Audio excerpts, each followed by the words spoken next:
కుబేరుడు నేను ముగ్గురు ఇంత. హలో హలో హలోనా, చెప్పండి. ఎవరు? వందనాలన్నా. వందనాలు వందనాలు. చెప్పండి ఎవరు? నా పేరు ఏసేపన్నా. ఏసేపు. అవునా? ఏ ఊరు? ఎందుకున్నా యేసుక్రీస్తు గురించి అట్లా మాట్లాడినావు అన్నయ్య? తమ్ముడు ఏ ఊరో చెప్పు నువ్వు. నేను సిరివెల్లనా.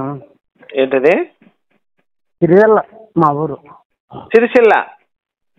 సిరివెల్లనా, సిరివెల్ల. సిరివెల్ల. అవునా? ఏంటి తమ్ముడు, ఏంటి కాల్ చేశావు? గోపెన్నదే కదన్నా? నా పేరు అవును అన్న. బాగుండవన్నా? బానే ఉన్నాను. సరే, మంచిదన్నా.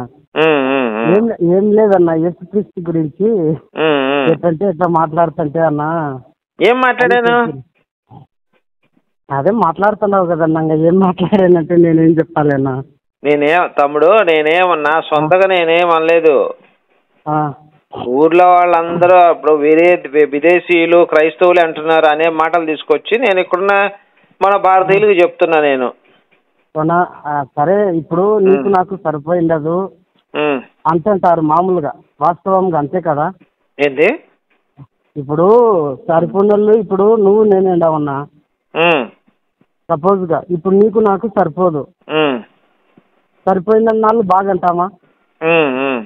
బాగా మేమిద్దరం క్లోజ్ మంచి అని మనం అనుకుంటాం. ఇప్పుడు తమ్ముడు నేను అనలేదు ఆ మాట అసలు అని చెప్తున్నా. యేసు గురించి ఒక మాట నేను యూదు అనేవాళ్ళు వాళ్ళ దేశంలో పుట్టిన వాళ్ళ తమ్ముళ్ళు వాళ్ళ చెల్లెళ్ళు, యేసు సంబంధించిన తమ్ముళ్ళు చెల్లెళ్ళు వాళ్ళ అమ్మ వాళ్ళ ఇంటి చుట్టుపక్కల వాళ్ళు ఆ ఊళ్ళో వాళ్ళు వాళ్ళ స్నేహితులు వాళ్ళు యేసుని తిట్టారు తప్పితే మేము ఎవరూ తిట్టలా. ఆ తిట్టిన తిట్లు ఏం తిట్టారు అని చెప్పి ప్రజలకు నేను చెప్తున్నాను.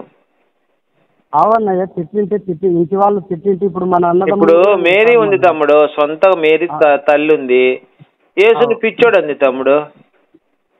ఒకవేళ అంటే అని ఉండొచ్చులే అన్న. ఇప్పుడు అంటే తల్లే పిచ్చోడు అంటే ఇంకా మనం ఏం చేయాలి తమ్ముడు చెప్పు దానికి? మరి పిచ్చోడిని ఇప్పుడు నువ్వు పిచ్చోడిని నమ్మినట్టు అప్పుడు ఏమైతే అందరూ ఏమంటారు, పిచ్చోడిని పూజిస్తున్నావు ఏంద్రా అంటారు. అంటే ఒకటి చెప్తాను, ఇప్పుడు మంచి చేసే వాడిని అందరు పిచ్చోళ్ళే అంటారు. ఎవరు? ఇప్పుడు గాంధీజీ పిచ్చోడా? గాంధీజీ, అంబేద్కర్, మరి వీళ్ళందరూ ఉన్నారు మనది, అల్లూరు సీతారామరాజు, భగత్ సింగ్, సుభాష్ చంద్రబోస్ వీళ్ళందరూ పిచ్చోళ్ళా? అంటే అన్నా నువ్వు అడిగినా చెప్పులే, మంచోళ్ళందరూ పిచ్చోళ్ళు అన్నావు. మరి నా దృష్టిలో వీళ్ళందరూ అంటే యేసుక్రీస్తు పిచ్చోడు అంటావన్నా? నేను అనలేదు ఆ మాట, వాళ్ళ అమ్మ అన్నదంటే నాకేం తెలుసు తమ్ముడు, నువ్వు భలేవాడివే. అట్లా కదన్నా, పొరపాటును కూడా యేసు గురించి పొరపాటు నేను ఒక మాట్లాడిన మాటలు తీసుకొచ్చి నేను ఇక్కడ చెప్తున్నాను మళ్ళీ ఇలా మాట్లాడాలని చెప్పి. నేను కూడా వాళ్ళని ఏంటంటే నేను కూడా అయితే ఇప్పుడు యేసుని పిచ్చోడు వాళ్ళ అమ్మ క్లియర్ గా మార్క్స్ వాడతా 3:21 యేసుని పిచ్చోడు అంది వాళ్ళ అమ్మ.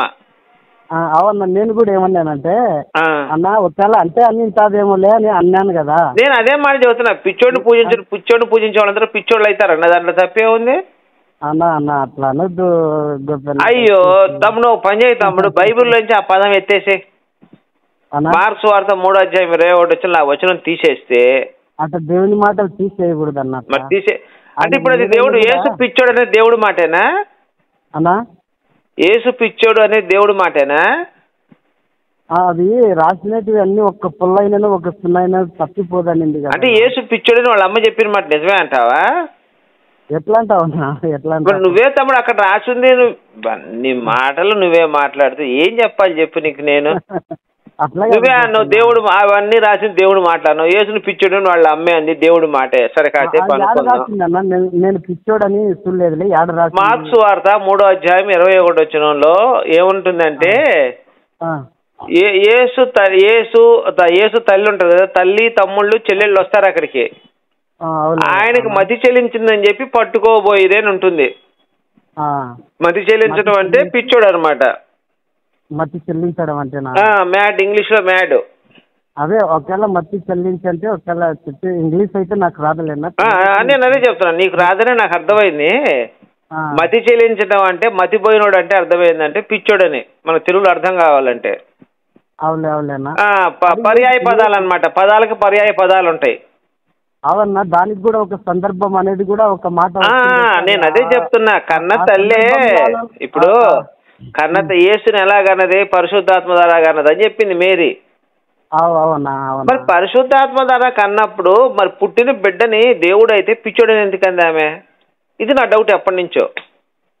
అట్లా నాన్న. మరి నా దేవుని తమ్ముడు చెప్పు, బైబిల్ ప్రకారం నేను అడుగుతున్నా ప్రశ్న. నేను పిచ్చోడని అన్యాదని నేను అంతగా గమనించలేదు. మార్క్స్ వాడు నీ దగ్గర బైబిల్ ఉంటే తీ తమ్ముడు, ఒకసారి బైబిల్ ఉంటే తీయ. అన్న నేను ఇంటికాడ లేను, పనికి వచ్చాను. సరే తమ్ముడు, నిన్ను మతం మార్చిన పాస్టర్ ఎవడు?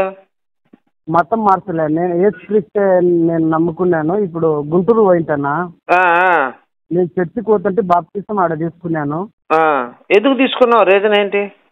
అంటే అన్న మంచి మంచి మాటలతో మారిపోయినామన్నా. అట్లా అంటే మీ అమ్మగారు మీ నాన్నగారు మంచి మాటలు నీకేం చెప్పలేదా? మా నాయనోళ్ళు అన్న చెప్తే కనుక మా నాయనోళ్ళకు అసలు ఏం తెలియదన్నా. మంచి మాటలు తెలీదా? మీ అమ్మగారు మంచి మాటలు ఎప్పుడు చెప్పలేదా నీకు? మా అమ్మనా ఏముంది? సరే బైబిల్లో మంచిగా ఉంది చెప్పు. నీ ఇరుగు పొరుగు వారిని ప్రేమించము, నీ ఎవరికి ఇబ్బంది కలిగించకూడదు, అందరినీ ప్రేమ, అందరినీ మనం ఏ విధంగా ఇబ్బంది కలిగించకూడదు ఎక్కడుంది? అంటే అట్లా కదన్నా. అసలు బైబిల్లో అమ్మని అక్కని చెల్లెల్ని కూతుర్ని తెంగినట్టుంది తమ్ముడు. ఇబ్బంది పెడతాం దేవుడు ఎరుగు తర్వాత సంగతే. అమ్మని అక్కని కూతుర్ని చెల్లెల్ని పెద్దమ్మని చిన్నమ్మని ఏమని వదలకుండా సెక్స్ చేశారు బైబిల్లో. నేను రిఫరెన్స్ కూడా చూపిస్తా చూసుకో. కాకపోతే అన్న దేవుడికి వ్యతిరేకంగా ఇచ్చినప్పుడు ఆ విధంగా దేవుడే వాళ్ళ. సరే తమ్ముడు, ఇప్పుడు ఒకడు ఉన్నాడు, వాడు దేవుడు వ్యతిరేకంగా మాట్లాడితే వాళ్ళ అమ్మతో వాడిని దెంగిస్తాడా? ఇప్పుడు ఒకడు ఉన్నాడు, సుబ్బారావు అని ఒకడు ఉన్నాడు, యేసుని యెహోవాని అమ్మని ఆ బూతులు తిడితే పోయి వాళ్ళ సుబ్బారావు వాళ్ళ అమ్మని సుబ్బారావు తీసుకెళ్ళి వాళ్ళ అమ్మని దెంగిస్తాడా? సుబ్బారావుని తీసుకెళ్ళి దేవుడు అట్లా నేను అనలేను. అలాంటి పనులు ఎందుకు? తప్పు కదా తమ్ముడు. ఇప్పుడు ఒకడు యేసు యెహోవాని తిట్టారని చెప్పి వాళ్ళ యేసుని తిట్టినందుకు కాదు, యెహోవాని తిట్టినందుకు వాళ్ళ భార్యలు తీసుకెళ్లి పక్కోడి దగ్గర పండుకోబెడతా అన్నాడు. వాళ్ళ సొంత తల్లుల దగ్గర పండుకోబెడతా అన్నాడు కొడుకులు తీసుకెళ్లి యెహోవా దేవుడు అన్నాడు అన్న. కరెక్ట్ అది. మరి ఇంకా అలాంటి దేవుడు ఎట్లయితాడు? తల్లుల దగ్గర కొడుకుని తల్లుల దగ్గర పండుకోబెట్టేవాడు దేవుడు ఎట్లా అవుతాడు? ఏ లెక్క నేర్చుకోవాలి మనం? అవునా, ఆ విషయం నేను చెప్తా చూడు. అది పట్టపగులే చెప్పిస్తానన్నాడు దేవుడు. ఏం చెప్పావు తమ్ముడు? నువ్వన్నా రాత్రితో చేసావు, నేనైతే పట్ట పగలే అందరూ చూస్తున్నాగానే అని చెప్పి ఆ పని కూడా నెరవేరింది. అది అన్నా నెరవేరింది. నేను కాదన్నాను, దేవుని మాట అంటే అది ఎట్లా తమ్ముడు? ఇప్పుడు నువ్వు తప్పు చేసావు తమ్ముడు, నువ్వు తప్పు చేసావు. శిక్ష నీకు వేయాలా, నీ భార్యకి వేయాలా శిక్ష? నీ కొడుకు వేయాలా? ఇప్పుడు నువ్వు తప్పు చేసావు, నీ కొడుకుని తీసుకెళ్లి నీ భార్య దగ్గర పడుకోబెడతా నేను అన్నాను అనుకో ఆ మాట. నీ పేరేంటి తమ్ముడు? నా పేరు ఏసేపు అన్న. ఏసేపు తమ్ముడు, నువ్వు తప్పు చేసావు. ఓకే, నువ్వు ఎవరు ఎస్సీ అనకూడదు తమ్ముడు. నువ్వు అదిగో నీ మీద కేసు పెడతాను నువ్వు ఎస్సీ అన్నావు అంటే. అంటే మాలోళ్ళు ఉన్నా, నువ్వు మాలోళ్ళు అయినా సరే మాదిగోడు అయినా సరే, ఒక మతం మారిన నువ్వు క్రైస్తవ మతంలోకి వెళ్ళిన బీసీసీ అంతే. నువ్వు ఎస్సీ అని చెప్పుకోకూడదు, చెప్పుకుంటే నీ మీద కేసు అయింది. రాజ్యాంగం ప్రకారం నేను మాట్లాడే ప్రతి మాట కూడా రాజ్యాంగం నుంచి రెఫరెన్స్ తీసుకుంటాను, బైబిల్ నుంచి రెఫరెన్స్ తీసుకుంటాను తప్ప నా సొంత మాట ఏది మాట్లాడను. నీ మీద కేసు ఎందుకు పెడతా అన్నానంటే నువ్వు ఎస్సీ అని చెప్పుకుని క్రిస్టియన్ అని చెప్పుకుంటున్నావు. రెండు అక్కడ ప్రాబ్లం వచ్చింది. అక్కడ క్రిస్టియన్స్ అందరూ కూడా బీసీసీ ఎస్సీలు మొత్తం. అంటే అది నేను కల్పించుకునేది కదన్నా, రాజ్యాంగంలో బతుకుతున్నాం కదా మనం. నువ్వు కూడా రాజ్యాంగం ప్రకారం బతకాలంటే బీసీ సర్టిఫికేట్ తీసుకోవాలి ఇమీడియట్ గా. నువ్వు అట్లా కదన్నా, అట్లయితే గోపన్నా నేను చెప్పింది కాదు తమ్ముడు. రాజ్యాంగం నేను రాశాను, ఏమన్నా నాదే రాజ్యాంగం? మళ్ళా నేను రాసుకోండి. ఇప్పుడు మనం రాజ్యాంగంలో ఉన్నది పాటించాలి. ఇప్పుడు రాజ్యాంగంలో ఏముంది? రిజర్వేషన్ ఇవ్వమని చెప్పింది. ఎస్సీలకి రిజర్వేషన్లు ఇస్తున్నారు, బీసీలకు రిజర్వేషన్లు ఇస్తున్నారు. అదే నేను చెప్తున్నా, ఏ ఎస్సీ అయినా సరే మతం మారితే క్రిస్టియానిటీలోకి వెళ్తే వాళ్ళు బీసీ సర్టిఫికేట్ తీసుకోవాలి, రాజ్యాంగంలో రాసింది అన్నా. ఆ విధంగా నువ్వు చేయన్నయ్య. అయితే ఇప్పుడు ఎవరన్నా కొత్త వచ్చారు మా ఊరికి, ఇప్పుడు ఎస్సీ కాలనీ ఎక్కడని అడుగుతారనే నేనేం చెప్పాలి? మా కాలనీ పోవాలన్నా లేకుంటే అప్పుడు నువ్వేమన్నా? నేను ఎస్సీని కాదు, రాజ్యాంగం ప్రకారం రాజ్యాంగం నేను గౌరవిస్తాను, అంబేద్కర్ని గౌరవిస్తాను కాబట్టి రాజ్యాంగంలో రాసి ఉన్న ప్రకారం నేను బీసీసీ అవుతాను, బీసీసీ అవుతాను నువ్వు గర్వంగా చెప్పుకోవాలి. అంటే అన్న తెలుసు. ఇప్పుడు అది పెట్టినారు కాబట్టి. నీ సర్టిఫికేట్ లో ఏముంది తమ్ముడు? బీసీ అని ఉందా, ఎస్సీ అని ఉందా? ఎస్సీ అనింది అన్న. ఎస్సీ. మరి తప్పుగా తమ్ముడు, మన రాజ్యాంగాన్ని మనం మోసం చేయకూడదు కదా, మన ప్రభుత్వాన్ని మనం మోసం చేయకూడదు కదా. పాప నిజమైన ఎస్సీలు ఉంటారు, వాళ్ళందరూ కూడా ఉద్యోగానికి అప్లై చేసుకుంటే క్రిస్టియన్కి ఉద్యోగం ఎలా ఇస్తారు? అట్లా హిందువు మాత్రమే, భారతీయ ఎస్సీ హిందువు మాత్రమే అర్హుడు, రిజర్వేషన్ అర్హుడు. క్రైస్తవులు, ఎస్సీలు క్రైస్తవులు రిజర్వేషన్ అర్హులు కాదు అని రాజ్యాంగం చెప్పింది. మరి నువ్వు ఎలా తీసుకుంటావో తప్పు కదా అది. నీ తోటి ఎస్సీ నువ్వు మోసం చేస్తున్నట్టేగా, నీ మీద పెట్టాలి అట్రాసిటీ కేసు ఇప్పుడు. అంటే పెట్టు కంపల్సరీ. మరి ఇప్పుడు నా సొంత మాటలు కాదు తమ్ముడు, నేను ఒక్క సొంత మాట మాట్లాడితే నా మీద నువ్వు కేసు పెట్టు. ఇదంతా కూడా రాజ్యాంగంలో ఉన్నదే ఉన్నట్టు చెప్పాను నీకు. అన్న ఒక్కటి అడుగుతూ చెప్తావా నువ్వు? సార్ మీ ఊరి ఎంఆర్ఓ పేరేనా చెప్పు. తెల్లన్న నాకు. ఉన్నాడా ఎంఆర్ఓ మీ ఊర్లో? మా ఊర్లో ఉంటాడన్న. మీ దేవుడు చెప్పు. ఇప్పుడే మీ ఎంఆర్ఓకి నేను కాల్ చేసి నీ పేరు, మీ నాన్నగారి పేరు చెప్తే నీకు బీసీసీ వచ్చే సర్టిఫికేట్ వచ్చి ఏర్పాటు చేస్తాను నేను. అన్నా నీకు బీసీసీ సర్టిఫికేట్ వచ్చి ఏర్పాటు చేస్తాను నేను. సరేలే అన్నయ్య. ఇప్పుడు చెప్పు, ఇప్పుడు మీ నాన్నగారి పేరు, మీ ఊరి పేరు డీటెయిల్స్ అన్ని చెప్పు నాకు. మీ పేట, మీ అడ్రస్ మొత్తం చెబితే ఇప్పుడే ఆ ఊరు ఎంఆర్ఓ కాల్ చేసి అక్కడ ఉన్న విలేజ్ సెక్రటరీ ఫోన్ చేసి మాట్లాడి నీకు బీసీసీ సర్టిఫికేట్ వచ్చి ఏర్పాటు చేస్తాను. సరేనా? సరేలే అన్నయ్య. ఇప్పుడు నీ పేరు చెప్పు. ఏసేపు. నీ పేరు, ఇంటి పేరు చెప్పు. నా పేరు ఏసేపు కొప్పుల, మా ఇంటి పేరు. నేను రాసుకుంటాను. కొప్పుల ఏసేపు అన్న. ఏసేపు. ఓకే. నాన్నగారి పేరు? కొప్పుల యెహోశివ. అబ్బా, నువ్వు ఎస్సీ ఇప్పటిదాకా ఎస్సీ అని ఉందే? ఉంది అన్న. ఎంత దారుణం ఇది. Son of Koppula Yehoshiva. క్రిస్టియన్ల పేర్లు ఈజీగా కనిపిస్తుంటే వాడు ఇచ్చిన ఎంఆర్ఓ ఎస్సీ నీకు సర్టిఫికేట్ ఇచ్చినాడు ఎవడే? ఎంఆర్ఓ యెహోశివ. రాసుకుంటాను. నేను చదవలేదన్న సర్టిఫికెట్లు రానికి నాకు. యెహోశివ. ఏ ఊరు మీది? సిరివెల్ల అన్న. సిరివెల్ల అన్న. సిరివెల్ల మండలం? సిరివెల్ల మండలమే అన్నయ్య. మండలం కూడా సిరివెల్లే? సిరివెల్లే అన్నయ్య. ఓకే తమ్ముడు, నేను రాసుకుంటాను. మీ ఎంఆర్ఓ కాల్ చేస్తాను నేను. సిరివెల్ల మండలం. రైట్. డిస్టిక్ ఇప్పుడు నంద్యాల జిల్లా అయింది కదన్నయ్య. నంద్యాల జిల్లా. ఇంతకుముందు కర్నూలు జిల్లా అంటే అవునులే, నంద్యాల జిల్లా అయింది. ఇప్పుడు నంద్యాల డిస్టిక్ అయింది. అబద్ధాలు ఆడాల్సిన అవసరం లేదులే అన్నయ్య నాకు. అదే అయ్యో తమ్ముడు, నేను అబద్ధాలు అస్సలు చెప్పాను. నువ్వేమన్నా రైట్, దేవుడు చూసుకుంటానులే. మా గోపెన్ అయితే ఇక్కడ నువ్వు ఒకటి గమనించలేదు, నువ్వు దేవుణ్ణి మోసం చేసావు. నేనా? ఏమని అన్నయ్య చెప్పు. ఇప్పుడు దేవుడు ఏం చెప్పాడు? ఏ దేశ రాజ్యాంగం ప్రకారం బతకమని చెప్పాడు. ఏ దేశం రాజ్యాంగం రాసి ఉంటే ఆ రాజ్యాంగం ప్రకారం చెప్పని బైబిల్ చెప్పింది. అంటే నిన్ను వాళ్ళే నీ పొరుగు వాడిని ప్రేమించమనే అది నేను చెప్పేది. నువ్వు అయితే ఇప్పుడు ఈ రాజ్యాంగం నువ్వు గౌరవించట్లేదు కాబట్టి నువ్వు నరకానికి వెళ్తావు. ఏసై నువ్వు మోసం చేసినట్టు, రాజ్యాంగాన్ని మోసం చేసినట్టు, నీ తోటి ఎస్సీలు నువ్వు మోసం చేసినట్టు. అన్నయ్య సరే, నువ్వు అట్లే అనుకుంటున్నావు. నేను అనుకోవటం అయ్యో వాస్తవం కాదా చెప్పు. ఇప్పుడు కాదు, నేను చెప్పింది యేసుక్రీస్తు ఎవరు అంగీకరించారో వారు మాత్రమే అంటారన్న. ఇక్కడ ఎన్ని రాసుకుని ఇవన్నీ లెక్క. అంటే ఇప్పుడు అబద్ధాలు మనం చెప్పి ఎన్ని బతికినా సరే పర్వాలేదంటావా?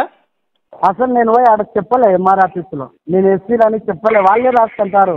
ఇప్పుడు తల్లిదండ్రుల పేరు మీద అట్లా ఇంత పాత కాలంలో అట్లా లేదు కదన్నయ్య. సరేలే, ఇప్పుడు నువ్వు అడ్రస్ అయితే ఇచ్చావు కదా. ఇచ్చిన అన్నయ్య, కరెక్ట్ అడ్రస్ చూడు మళ్ళా. అయ్యో నువ్వు అబద్ధం చెప్తావు, నేను అనలేదు కానీ. అయితే నువ్వు వచ్చినప్పుడు ఎంఆర్ఓ వచ్చినప్పుడు ఏం చెప్తావు? విలేజ్ సెక్రటరీ వచ్చినప్పుడు క్రిస్టియన్ అని చెప్పు. సర్లే అన్నయ్య. హిందూ మాల అని మాత్రం పొరపాటును కూడా చెప్పకు. అంటే అన్నయ్య వాళ్ళకి తెలుసు. ఇప్పుడు క్రిస్టియన్ పేట అని కూడా అంటారు కదా ఒక్కొక్కసారి, వాళ్ళకి కూడా తెలుసు అన్నయ్య. అదే తమ్ముడు, ఇప్పుడు అడుగు నన్ను. మనం అబ్జెక్షన్ చెప్పనంత మటుకు పర్వాలేదు. ఇప్పుడు అబ్జెక్షన్ ఎప్పుడు చెప్తాడో అప్పుడు నిజం మాట్లాడాలి మనం. వాళ్ళు వచ్చి ఏమయ్యా మరి ఇట్లా నీ మీద కంప్లైంట్ వచ్చినప్పుడు నువ్వేం చెప్పాలి? అవునండి నేను క్రిస్టియన్ హిందువు కాదని చెప్పి నువ్వు చెప్పాలి. వాళ్ళు అడిగినప్పుడు నేను చెప్తలే అన్నయ్య. రైట్. వాళ్ళు నన్ను అడిగినప్పుడు నేను చెప్తా. ఏమంటారంటే ఒక్కొక్కసారి క్రిస్టియన్ పేట అంటారు, ఒక్కొక్కసారి ఎస్సీ కాలనీ అంటారు, అవునంటావా కాదంటావా అన్నయ్య? ఇప్పుడు వాళ్ళు ఏదో రాసుకొని పోతారు తమ్ముడు, వాళ్ళకి అప్పుడప్పుడు వాళ్ళు పొరపాటు పడుతుంటారు. గవర్నమెంట్ అనేది ఆ పొరపాటు పడ్డప్పుడు ఆ పొరపాటును మా బొట్టోడు సరిదిద్దుతాడు అవకాశం ఉన్నప్పుడు, లేదా నీ బొట్టోడు సరిదిద్దుతాడు అవకాశం ఉన్నప్పుడు, అట్లా. సరే నీకోసం కూడా దేవుని ప్రార్థిస్తున్నాను, మా గోపిపెండను కూడా మార్చాలా అని. ఏమన్నా యేసు క్రీస్తు యేసు నమ్మాలంటావా? అంటే అన్నయ్య అది నీ వ్యక్తిగతము. అంటే ఏం లేదు, నాకు యేసు తండ్రి ఎవరో చెప్తే నేను మారిపోతాను తమ్ముడు, ఏం లేదు అక్కడ. యేసు తండ్రి నా తండ్రి కుమార పరిశుద్ధాత్మ తండ్రి. తండ్రి ఎవరు తమ్ముడు? తండ్రి ఎవరు? యేసు తండ్రి ఎవరు? యెహోవా దేవుడే తండ్రి. ఇక్కడ బైబిల్ నుంచి ఆ రెఫరెన్స్ చూపించి నేను ఇప్పుడు అడుగుతాడు కదా, తండ్రి వీరు ఏమి చేస్తున్నారు, వీరు వెరగరు కనుక వీరిని క్షమించంటాడు కదా. అయ్యో, మీ తండ్రి పేరేంటి? మా తండ్రి పేరు యెహోషువ. యెహోషువ. ఇప్పుడు మీ పొలం సర్టిఫికెట్ లో కానీ మీ సర్టిఫికెట్ లో ఉంది కదా, ఉందే లేదు? నువ్వు స్కూల్లో ఒకటో తరగతి చదివావా? నేను అన్నయ్య 5 వరకు అది చదివి. సూపర్ 5 దాకా చదివావు. చాలు ఒక్క నిమిషం. 5 దాకా చదివావు కదా? 5వ తరగతి సరే, 4వ తరగతి సరే, 4వ తరగతి చదివి ఆపేసి 4వ తరగతి చదివావు కదా? 4, 3 చదివావు కదా? దాంట్లో సర్టిఫికెట్ లో మీ నాన్నగారి పేరు ఉంటది కదా? ఉంటది అన్నయ్య. ఉంటది కదా కంపల్సరీగా? ఏమో ఇప్పుడు ఉందో లేదో, 40 ఏళ్ళు దాటింటది. ఓకేనబ్బా, కానీ ఇప్పుడు మీ నాన్నగారి పొలం నీకు వచ్చిన ఆ పొలంలో మీ నాన్నగారి పేరు ఉంటదిగా ఆ పట్టాల్లో? ఉంటది అన్నయ్య, ఉంటది కదా. అలానే బైబుల్లో యేసు తండ్రి యెహోవా అనే పదం గనక నువ్వు చూపిస్తే, లేదు యేసు నా కుమారుడు అని చెప్పి యెహోవా ఎక్కడైనా అన్నట్లయితే, యెహోవా చెప్తాడు అనమాట, ఇది యెహోవా వాక్కు, ఇది యెహోవా వాక్కు అని చెప్తుంటాడు ప్రతిసారి కూడా. ఇది యెహోవా వాక్కు, యేసు నా కుమారుడు అని ఒక్క మాట నువ్వు చెప్పినట్టు చూపిస్తే తక్షణమే నేను యేసయ్యని నమ్ముకొని బాప్టిజం తీసుకుంటా. అంటే నా కుమారుని పంపిస్తానని యెషయా గ్రంథంలో రాసింది కదా అన్నయ్య. ఏ కుమారుడు? ఇప్పుడు అవును, యెహోవాకు అనేక మంది కుమారులు ఉన్నాడు. జ్యేష్ఠ కుమారుడు ఉన్నాడు, ఆ దావీదు కూడా కుమారుడు అవుతాడు. చాలా మంది కుమారులు ఉన్నారు ఆయనకి. యెహోవాకు ఒకళ్ళిద్దరు కుమారులు కాదు. దావీదును నా హృదయానుసారుడు అన్నాడు అన్నయ్య. నేను చెప్పనా ఎంతమంది కుమారులు ఉన్నారు చెప్పనా? ఒక నిమిషం లైన్ లో ఉండు అన్న. తండ్రి కుమార పరిశుద్ధాత్మ. ఒక్క నిమిషం. ఇప్పుడు కాదు తమ్ముడు, యెహోవాకి ఎంతమంది కుమారులు ఉన్నారంటే వాళ్ళ పేర్లు కూడా చెబుతాను నేను. చెప్పన్నయ్య. 50 మంది కుమారులు ఉన్నారు యెహోవాకి. ఒకళ్ళిద్దరు నువ్వు అనుకుంటావు, ఒకళ్ళిద్దరు కుమారులు అనుకుంటావు. అంటే ఇద్దరు ముగ్గురే కాదు, వాళ్ళే కాదు అన్నయ్య, మనం అందరం ఆయన పిల్లలమే అట్లా అనుకుంటే. ఇప్పుడు నా కుమారుడు అని కాదు నేను చెప్తుంది, యేసు నా కుమారుడు అని ఆయన చెప్పటం గాని, లేదా యేసు వచ్చేసి యెహోవానే నా తండ్రి అన్నట్టుగాని ఆ రిఫరెన్స్ అడిగాను నేను. కుమారుడు తండ్రి అనే ఆ రిలేషన్ అడగల. అంటే మాకు తెలుస్తుంది యెహోవా పంపించిన కుమారుడేని. ఎక్కడ రాసింది అంటున్నాను నేను. అంటే ఇప్పుడు యేసుక్రీస్తు సిలువలోనప్పుడు తండ్రి వీరు ఏమి చేస్తున్నారో వీరు వెరగరు గనక అవును వీరిని క్షమించమంటాడు కదా. అవును, తండ్రి అంటే ఎవరు? ఏ తండ్రి? యెహోవా. ఎక్కడున్నా యెహోవా అనే పదం అడుగుతున్నాను. అంటే యెహోవా అనే పదం లేదన్నయ్యా. లేనప్పుడు యెహోవా లేనప్పుడు నీకు డౌట్ వచ్చింది కదా. దేవి దేవతలు అనబడేవాడు చాలా మంది బైబిల్లో ఉన్నారు. అంటే దేవుళ్ళు ప్రభువులు అనబడేవాళ్ళు చాలా మంది ఉన్నారు. కొత్త నిబంధనలో పాత నిబంధనలో ఉండి. సాతాను కూడా దేవుడే బైబిల్ ప్రకారం. నేనన్న మాట కాదు, ఇది బైబిల్లో ఉంది. సాతాను కూడా దేవుడే. సాతాను కూడా వెలుగుదూతగా వచ్చాడు భూమి మీదకి. వెలుగుదూతే కదా ఇప్పుడు వెలుగుతుండేది. నేను అదే చెప్తున్నా. లూసిఫర్ అన్నయ్య. అదే తమ్ముడు నేను చెప్తుంది ఏంటంటే, నా మాటిను. దేవీ దేవతలను కూడా అనేక మంది ఉన్నారు. దాంట్లో ఏ దేవుడు కుమారుడు? యేసు. యెహోవా కుమారుడు అన్నయ్య. నేను ఖచ్చితంగా చెప్తాను. అది ఎక్కడుంది అంటున్నాను నేను. నీ నమ్మకం నాకు ఇంపార్టెంట్ కాదు తమ్ముడు. నేను యెహోవా కుమారుడు లూసిఫర్ అని నమ్ముతాను. అదే లూసిఫర్ కుమారుడు యేసు అని నమ్ముతాను నేను. అది నీ వ్యక్తిగతం అన్నయ్య. మరి ఇది కూడా నీ వ్యక్తిగతమే. నేను నమ్మను. ఇది కూడా నీ వ్యక్తిగతమే. ఆధారం లేని వ్యక్తిగతం అవుతుంది. అందుకే నేను యెహోవానే దేవుడు అని నేను నమ్ముతా, విశ్వసిస్తా. అది నీ వ్యక్తిగతం అవుతుంది అంటున్నాను. నేను కూడా అదే అంటున్నాను. అది నీ వ్యక్తిగతం అయితే ఆధారం అవ్వదు. మనకు ఆధారం కావాలి. వ్యక్తిగత అభిప్రాయాలు మనకు అనవసరం. నాకు ఆధారమే అన్నయ్య. అది ఆధారంతోనే నేను పోయినా. అయ్యో, నాకు సమాధానం కాదు తమ్ముడు. నీ వ్యక్తిగత అభిప్రాయాలు ఇప్పుడు నా వ్యక్తిగతం నీకు అనవసరం అన్నావు. అలానే నీ వ్యక్తిగతం నాకు అనవసరం. మనకు కావాల్సిన ఆధారం కదా. అదే ఆధారమే అన్నయ్య. అది ఆధారమే. ఎక్కడుంది? అంటే తండ్రి మీరేం చేయించున్నారో దేవుడు ఎంతమంది ఉన్నారన్నయ్య? చెప్పులే, నువ్వు చెప్పు, ఎంతమంది ఉన్నారన్నయ్య? దేని ప్రకారం? దేని ప్రకారం? బైబిల్ ప్రకారమే కానీ చాలా మంది ఉన్నారు దేవుళ్ళు. నాకు లేరన్నయ్య చాలా మంది. బైబిల్ చెప్పింది. నేను చూపించిన వచనం కూడా ఉందా బైబిల్? తీస్తావా? నేను తప్ప వేరొక్క దేవుడు లేడనింది చదవన్నయ్య, ఉంది చూడు బైబిల్లోనే. అవును, మరి అలాంటిది మరి ఎందుకు రాశాడు? దేవీ దేవతలని కూడా అనేక మంది ఉన్నారని. ఈ లోక దేవతలంతా ఆయన ముందర సాగిలపడి రేపు పొద్దున్న రాకడ దినంలో సాగిలపడి నమస్కారం చేసి గిజగిజ నరకాగ్ని తమ్ముడు 1 కొరింథీయులు 8:5 దేవి దేవతలను బడిన వారు ప్రభువులను బడిన వారు అనేకులు ఉన్నారు. ప్రభువులు అంటే ఎవరు? దేవుళ్ళు. దేవుళ్ళు అనేక మంది ఉన్నారు. ఉన్నారని చెప్తానులే. మరి ఆ దేవుళ్ళలో ఈయన నమ్మిన దేవుడు, ఈయన తండ్రి ఎవరు? వీళ్ళ తండ్రి యేసుక్రీస్తు తండ్రి, యెహోవా దేవుడు. అది ఎక్కడున్నా రిఫరెన్స్? రిఫరెన్స్ కాదన్నయ్య. ఇంకా ఇప్పుడు దేవుళ్ళు ఉన్నారనేది ఈ లోక దేవతలు మర్చుకుంటారు, దేవుళ్ళగా పూజిస్తున్నారు కదా, అందుకు దేవుళ్ళు అంటున్నారు. తమ్ముడు ఇప్పుడు మనం ఏది మాట్లాడుకున్నా రిఫరెన్స్ల ప్రకారం మాట్లాడుకోవాలి తప్ప వ్యక్తిగత అభిప్రాయాలు పక్కన పెట్టుకోవాలి. నేను అడుగుతుంది ఏంటంటే నీ నమ్మకం నాకు అవసరం లేదు, నీ నమ్మకం నీదే, నా నమ్మకం నాది. ఇప్పుడు మన ఇద్దరి దగ్గర వాదన వచ్చింది కాబట్టి నేను అడుగుతున్నాను. యెహోవా తండ్రి, యేసు తండ్రి యెహోవా అని నాకు రిఫరెన్స్ కావాలని అడుగుతున్నా. ఉందా లేదా చెప్పేసి. అంటే ఆయన తండ్రి ఆయనే, నా కుమారుడు. నేను తండ్రి ప్రభువులు అనబడేవారు, దేవతలు అనబడి దేవుళ్ళు చాలా మంది ఉన్నారు, తండ్రులు కూడా చాలా మంది ఉన్నారు. ఇప్పుడు యాక్చువల్ గా మాట్లాడుకుంటే అసలు యేసు తండ్రి పరిశుద్ధాత్మ, మేరీ గర్భం చేసి పరిశుద్ధాత్మ కాబట్టి పరిశుద్ధాత్మ ఈయన దేవుడు, ఆయన తండ్రి ఈయన అని చెప్తాను నేను. పరిశుద్ధాత్మ యేసు తండ్రి పరిశుద్ధాత్మ నేనల్లా ఆయన. ఇప్పుడు మేరీ గర్భం చేసింది ఎవరు చెప్తాము? ఇదంతా వద్దులే. మేరీ గర్భం చేసింది ఎవరు? దేవుని మాట. అయ్యో లేదు, తప్పు. నువ్వు మత్తయి సువార్త 1:18 వచ్చింది.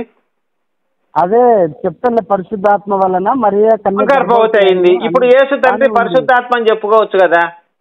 అంటే ఆ మాట తండ్రి రాడు కదా ఫస్ట్ అన్నయ్య. కాదు తమ్ముడు, ఇప్పుడు మేరీకి గర్భం చేసింది ఎవరో వాళ్ళు యేసు తండ్రి అవుతారు, కానీ యెహోవా ఎలా తండ్రి అవుతాడు? అంటే ఫస్ట్ తండ్రి వస్తుంది కదన్నయ్య, ఫస్ట్ తండ్రి అన్నా. తమ్ముడు ఇప్పుడు మేరీకి గర్భం చేసింది ఎవరో వాళ్ళు తండ్రి అవుతాడు, కానీ యెహోవా తండ్రి ఎలా అవుతాడో అని అడిగాను నేను. అదే నేను చెప్తి కదా ఎట్లా? తండ్రి కుమార పరిశుద్ధాత్మ నామంలో. నేను అడుగుతుంది అది కాదు.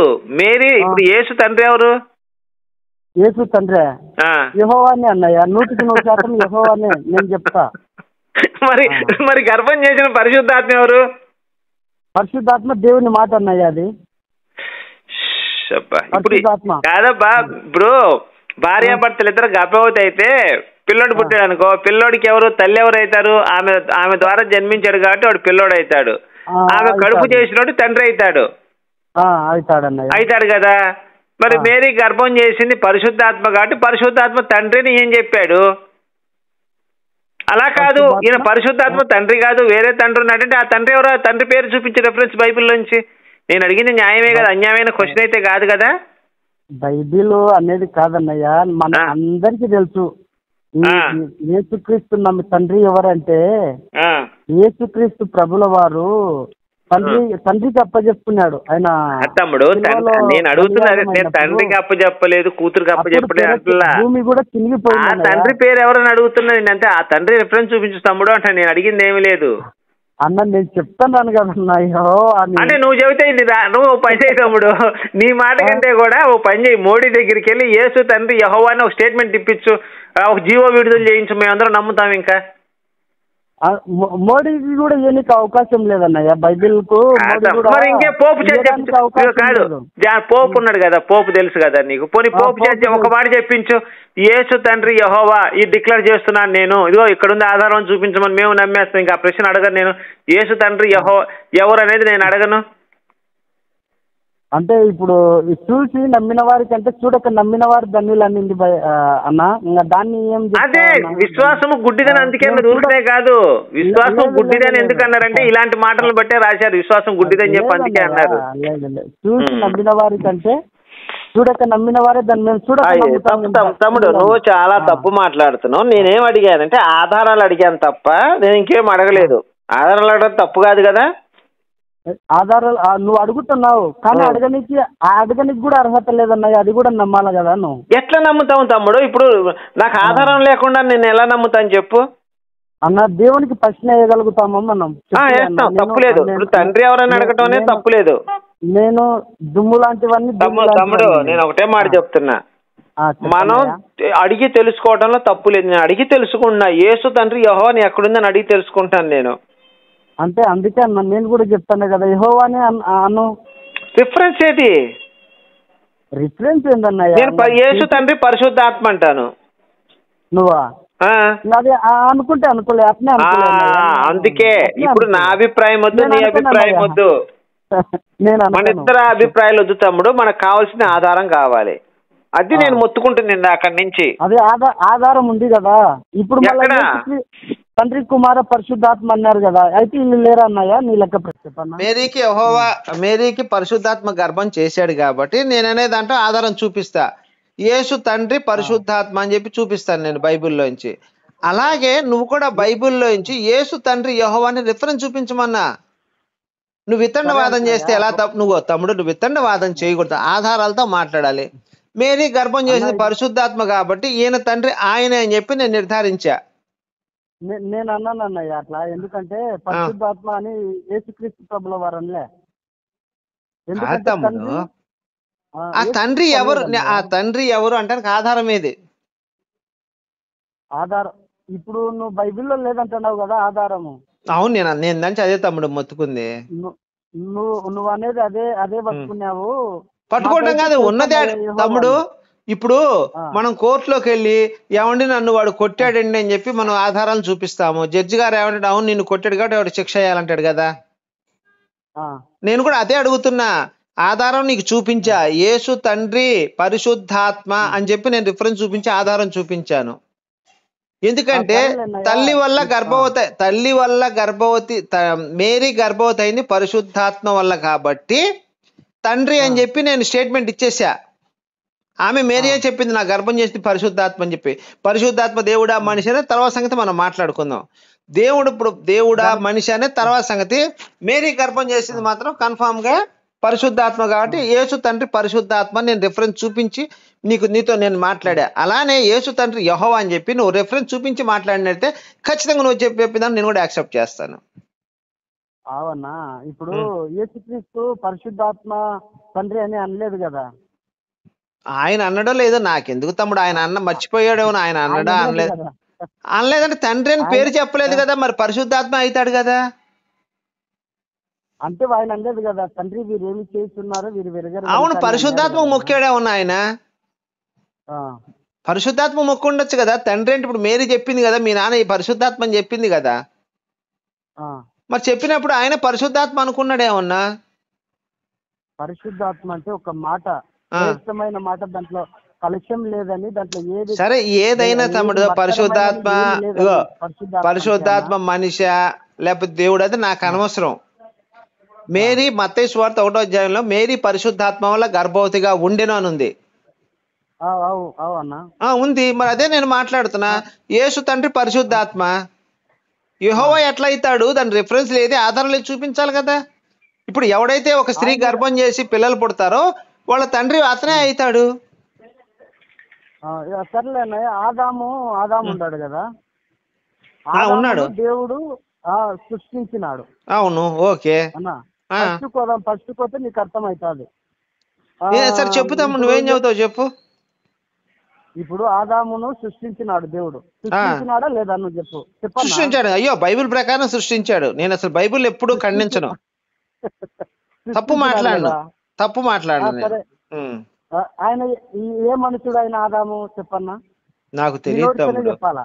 నాకు తెలియదు తమ్ముడు. అట్లానే ఇన్ని ప్రశ్నలు అడుగుతున్నావంటే చాలా దూరంగా ఆలోచించినావన్నా. అయ్యో తమ్ముడు, ఆదాము ఎవరు అంటే ఆదాము దేవుడి ద్వారా పుట్టి దేవుడు మట్టిలోంచి తీసాడు. నేను చదువుకున్నాను గాని ఆయన పుట్టు పూర్వోత్తరాలు అట్లా తెలుసు కానీ ఇంకా నువ్వు లోతుగా అడిగితే నాకేం తెలుస్తుంది? బైబిల్ లేని అంశాలు అడిగితే నేను చెప్పలేను, ఉన్నాయైతే నేను చెప్తాను. ఉండేది నేను ఇప్పుడు చెప్తాను. అంత లోతుగా అంటే అన్నయ్య అట్లా కాదు అన్నయ్య. నువ్వు లోతుగా నీ లోతు మాటలు ఎవరు చెప్పలేరని నువ్వు అనుకుంటున్నావు అన్నయ్య. అయ్యో తమ్ముడు, నేనేమన్నా మోసం చేసి మాట్లాడితే అన్న నువ్వు మోసం చేశావు, ఇదిగో నాకు కనిపిస్తానొచ్చు. అట్టే కాదు, నువ్వు మోసం చేసినమ్మా అన్నయ్యవే, కొట్టినమ్మా నా అన్నవేను. ఇదిగో నేను ఏది మాట్లాడినా నీతి నిజాయితీగా మాట్లాడతా. యేసు తండ్రి పరిశుద్ధాత్మ అని చెప్పి బైబిల్లో ఉంది. అలానే యేసు తండ్రి యెహోవాని నువ్వు చూపిస్తే చాలంటున్నా. నేను నిన్నేం అడగలేదు, ఇంకా లక్షలు కోట్లు లేదా భయంకరమైన పిచ్చి ప్రశ్నలు అడగలేదు. నేను ఆధారం చూపించా. ఒక్క నిమిషం అండి. చెప్తాముడు. అన్నా ఇప్పుడు ఆదాముని ఎవరు సృష్టించినారన్నా? దేవుడే. ఏ దేవుడు? ఏ దేవుడో తెలియదు, అక్కడ దేవుడు అని రాసింది. అన్నా ఏందన్నా అలా మాట్లాడుతున్నావు? అయ్యో తమ్ముడు, ఫస్ట్ నువ్వు ఆది యందు భూమి ఆకాశం దేవుడు సృష్టించిన యెహోవా అని పేరు లేదు, అక్కడ దేవుడు అని ఉంది. అంతే మరి. నాకు అక్కడ దేవుడు అని రాసింది కాబట్టి దేవుడు ఎవడో నాకు తెలియదు తమ్ముడు. మన స్వరూపమున మన పోలిక, ఒక నిమిషం తమ్ముడు, మన స్వరూపం చొప్పున మన పోలిక చొప్పున మనుషుని సృష్టించి తయారు చేస్తామని ఉంది అక్కడ. మరి ఆ దేవుడు ఎవరో నాకు పేరు తెలియదు కదా, మరి రాయలేదు కాబట్టి నాకు తెలియదు అంటున్నారు. తెలిస్తే నీకు చెప్పు, పర్వాలేదు. ఏందన్నయ్య నీకు చెప్తున్నావు, ఆ పేరు చెప్పలేకపోతే ఇప్పుడు వేస్ట్ అయిపోతుంది అన్నయ్య. నన్ను ఏం చేయమంటా? రాయలేదు కాబట్టి నేను చెప్పలేదు తమ్ముడు, రాస్తే చెప్తాను కదా. ఇప్పుడు తమ్ముడు నేను రామాయణం చదివాను తమ్ముడు.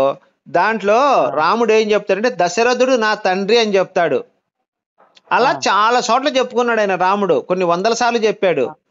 అలాగే దశరథుడు కూడా రాముడు ముక్కు పచ్చలారని నా కుమారుడు అని చెప్తాడు. అనేక మార్లు రాముడు నా పుత్రుడు అని చెప్తాడు రామాయణం చదివితే. మరి ఇక్కడ మనకు క్లియర్ గా అర్థమైపోయింది దశరథుడు కొడుకు రాముడు అని, రాముడు తండ్రి దశరథుడు అని క్లియర్ గా అర్థమైపోయింది, రాసేసారు అక్కడ.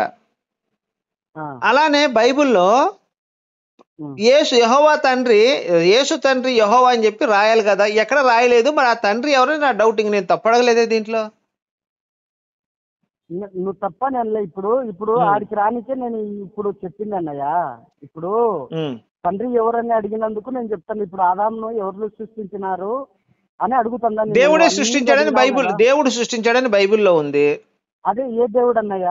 అక్కడ రాయలేదు కదా, రాయింది నేను ఎలా చెప్తాను? ఏందన్నయ్య అలా? అయ్యో నేను చదవనా సార్? చదవనా? కాదు నేను చదవను. ఆది అందు వాక్యం ఉండను, వాక్యం చదవనా? ఒక్క నిమిషం తమ్ముడు, నేను బైబిల్ తీస్తాను. ఆది కాండం చదువుతాను. ఆది కాండం 1వ అధ్యాయం. ఆది యందు దేవుడు భూమి ఆకాశం. దేవుడి పేరు రాయలేదు కదా, నేనట్టు చెప్తాను ఎవరనేది చెప్పు.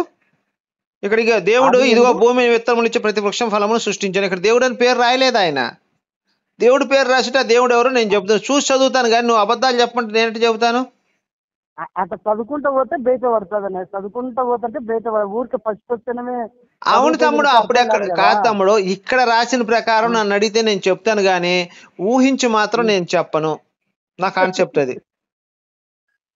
ఇప్పుడు వీరన్నీ దేవుడే ఆడన్నయ్య అది. సరే ఇప్పుడు నీ మాటకే వద్దాం తమ్ముడు. సరే సృష్టించింది ఆదాము, సృష్టించింది యెహోవాని నమ్ముదాము. ఓకే, నెక్స్ట్ తర్వాత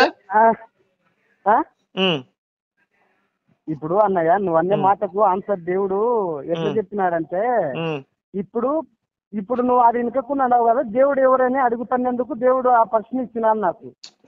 ఇప్పుడు నా తండ్రి దేవుడు అనే కాదు, నా తండ్రి దేవుడు అన్నాడు కానీ ఏ దేవుడో చెప్పలేదు కదా. నా బాధ అది. ఏ దేవుడు? యేసుని నమ్మిన తండ్రి ఏ దేవుడు? బైబిల్లో అనేక మంది దేవుళ్ళు ఉన్నారు, అందులో ఏ దేవుడు? సాతాను కూడా దేవుడే. సాతాను కూడా వెలుగుదూతే. సాతాను కూడా ఆకాశం నుంచి వెలుగుదూతగా దిగి వచ్చాడు భూమి మీదకి.